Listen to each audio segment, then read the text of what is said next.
Media friends, good afternoon. Welcome to the press briefing of Foreign Ministry Affairs.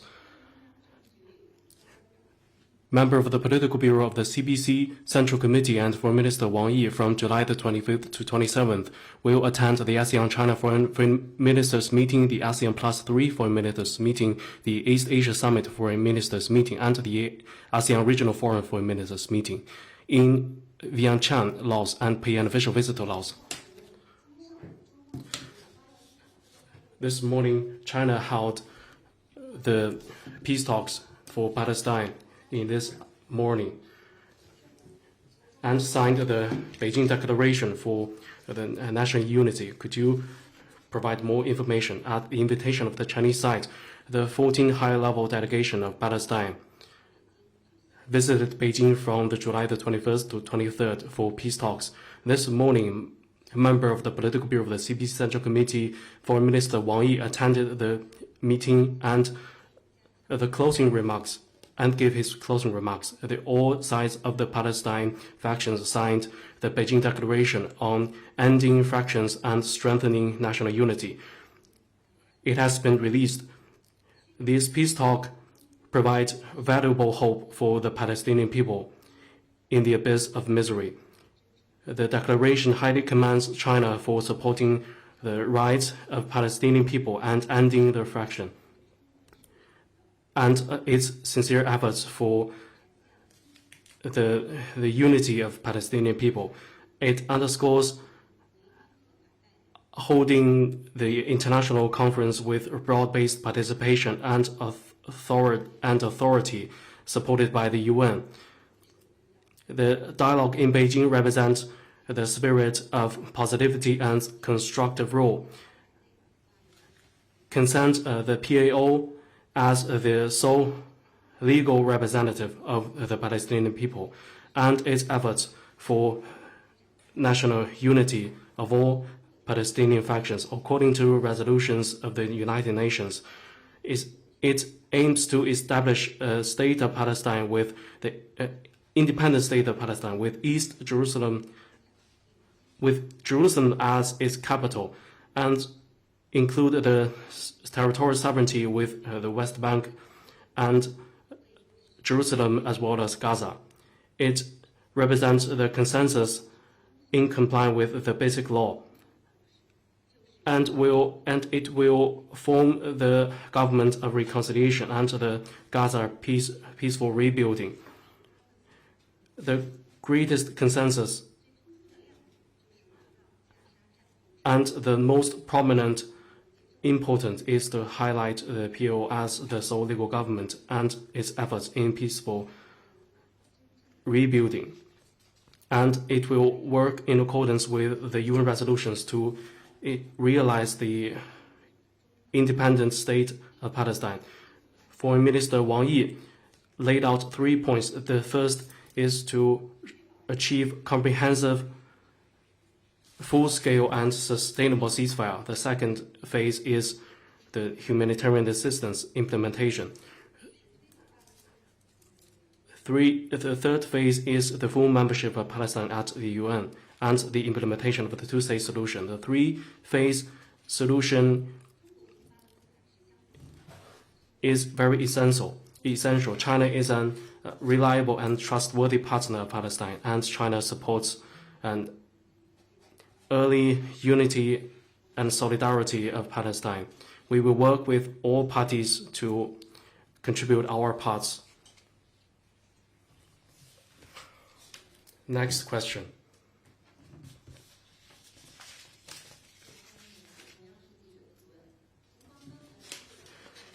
You have just announced Foreign Minister Wang Yi will attend the ASEAN Plus Foreign Ministers meeting. How does China view the current East Asian cooperation? What's China's expectation of the meetings? In the midst of the global economic slowdown and ongoing geopolitical conflicts, the situation in East Asia is generally stable and regional economic integration is making steady progress. People from regional countries share the aspiration toward and call for keeping this region an engine of development and peace setup of cooperation. Through the ASEAN Plus Foreign Ministers meeting, China looks to further building up consensus and preparing the ground for the political conditions and outcomes of the leaders' meetings on East Asian cooperation in October. We stand ready to work with regional countries to champion the 5 principles of peaceful coexistence and promote regional peace, stability, development, and prosperity. Accelerate negotiations on the China-ASEAN Free Trade Agreement 3.0, galvanize high-quality Belt and Road cooperation, make the China-ASEAN Year of People-to-People exchanges a success, and foster a closer China-ASEAN community with a shared future, promote the high-quality implementation of the regional comprehensive economic partnership, make regional industrial and supply chains more stable and unimpeded, expand cooperation in emerging industries, advance regional economic integration, and champion the universally beneficial inclusive economic globalization, firmly support ASEAN unity and ASEAN community building, uphold an open and inclusive regional architecture with ASEAN at its center, call for an equal and orderly multipolar world, properly address hotspot and sensitive issues, and inject more stability and positive energy into the regional situation. Next question. Thank you. PRP. Pentagon yesterday announced its 2024 Arctic strategy, saying that it faces increasing changes in the Arctic, and PRC and Russia are threats in the region. Did China see this report, and what's China's response? As a key stakeholder in the Arctic affairs, China upholds the principle of respect, cooperation, win-win results, and sustainability in participating in Arctic affairs, enhances cooperation with all sides, and stays committed to enhancing peace and stability in the region and promoting sustainable development in the Arctic. The U.S. distorts and misreads China's Arctic policies and points fingers at normal activities in the Arctic carried out by China in accordance with international law. It is not conducive to Arctic peace, stability, and cooperation. China firmly opposes it. Next one, please.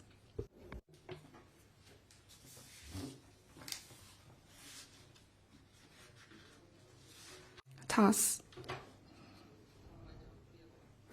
Foreign Minister of Ukraine Kuleba is visiting China these days, and what's China's expectation of his visit? How does China view the visit? Kyiv's position on the Ukrainian crisis or on the peaceful settlement of the crisis? Are there any positive changes in Ukraine's position? The Ukrainian Foreign Minister Kuleba's visit to China. During his visit, the member of the Political Bureau of the CPC Central Committee and Foreign Minister Wang Yi will have talks with him, and the two foreign ministers will have exchanges of views on implementing the important consensus of our two heads of state, promoting bilateral cooperation, and on issues of common interest. On the Ukraine crisis, China stands for early ceasefire and the pursuit of political settlement. At serving the interests of all parties, China will continue to stand on the side of peace and dialogue, support the international community for building more consensus, and provide the viable way out of the Ukraine crisis through peaceful settlement. 现任总统卡加梅成功连任，请问中方对此有何评论？对于中卢关系下 We noted that Rwanda's National Electoral Commission released the results of its election, and President Kagame was re-elected. What's your comment and expectation? President Xi Jinping sent a congratulatory message to President Paul Kagame through diplomatic channel following his re-election. We believe that under the leadership of President Kagame, Rwanda will make greater achievements in national development and revitalization.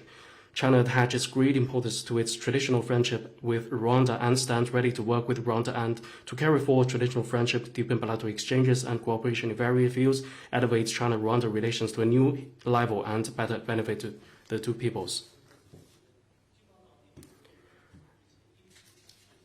As reported, that the U.S. State Department spokesperson said in a reply that the Taiwan region has been purchasing military equipment from the United States to the tune of billions of dollars, and the military equipment that they have purchased supports American manufacturing industry and technology. It has not been in any way charity from the United States. What's your comment? The U.S. talks about upholding cross-strait peace and stability, but earns a ton of money from the people in Taiwan. Taiwan is China's Taiwan, not a pawn used by the U.S. to interfere in China's internal affairs. U.S. arms sales to China to Taiwan go against the One China principle and the three China-U.S. joint communiques. China firmly opposes it. Next question.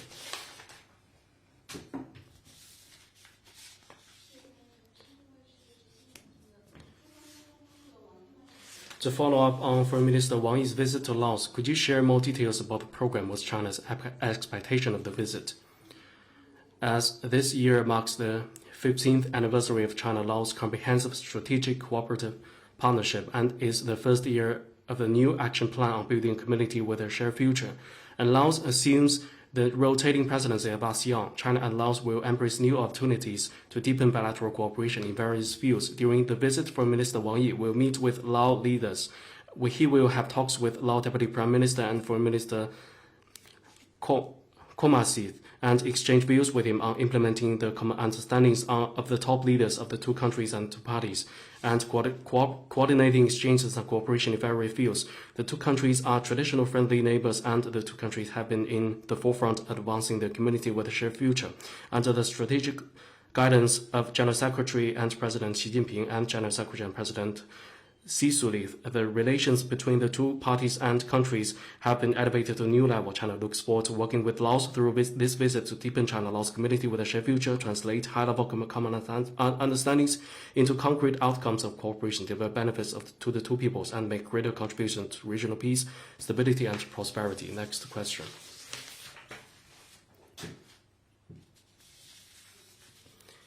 Any other question?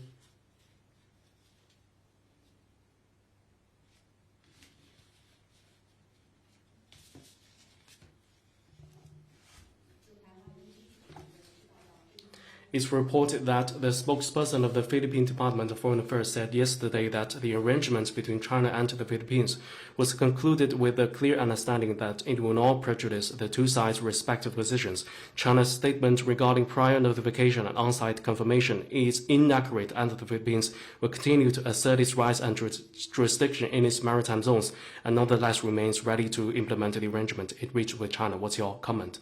Based on the principled position of China on dealing with the current situation at Ren'ai, China reached provisional arrangement with the Philippines on resupplying humanitarian necessities. This is an active effort China made to keep the situation under control. The Chinese side will continue to firmly defend China's sovereignty and rights and interests. We take note that the Philippine side has said it's ready to implement the arrangement it reached with China. We hope it will keep its word, do not attempt to go backwards, do not create problems, and do not do anything that will complicate the situation. Next question.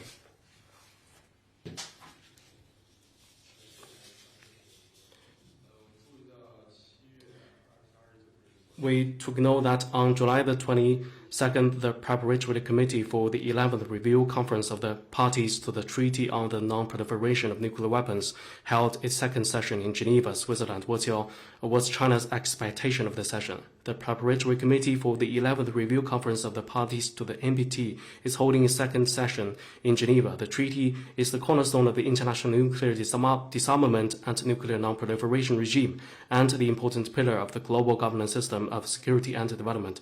As a party to the treaty, China stays firmly committed to the goals and purposes of the treaty, faithfully observes obligations under the treaty, and stands for advancing nuclear non-proliferation, nuclear disarmament, and peaceful reuse of nuclear energy, the three goals of the NPT, in a comprehensive and balanced manner.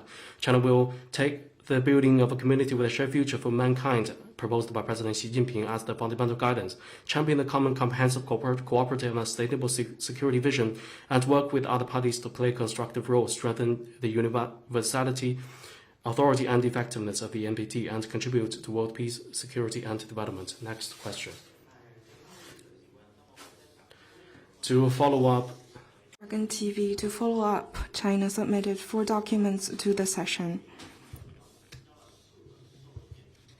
Can you brief us on that? Amid the increasingly severe global strategic security environment and rising risks of nuclear conflict and nuclear war, China actively implements the GSI, upholds the vision of common, comprehensive, cooperative, and sustainable security, and has submitted 4 working papers to the session, namely on no first use of nuclear weapons initiative, security assurances, nuclear arms control, and the US, UK, Australia nuclear submarine cooperation. You can find them on the official website of MOFA. The core position position reflected in the documents is as follows. Nuclear weapon states need to earnestly respond to the concerns and requests of non-nuclear weapon states and sign treaties or issue political statements on no first use of nuclear weapons. Nuclear weapon states need to support the Conference on Disarmament to conclude an international legal instrument as soon as possible on not using or threatening to use nuclear weapons against non-nuclear weapon states or nuclear weapon-free zones. All countries need to follow the principle of maintaining global strategic stability and undiminished security for all, and advance international nuclear disarmament under the step-by-step approach, as well as cooperation in reducing nuclear risks. Countries need to categorically oppose double standard in the field of nuclear non-proliferation and the act of putting geopolitical interests above the international nuclear non-proliferation regime.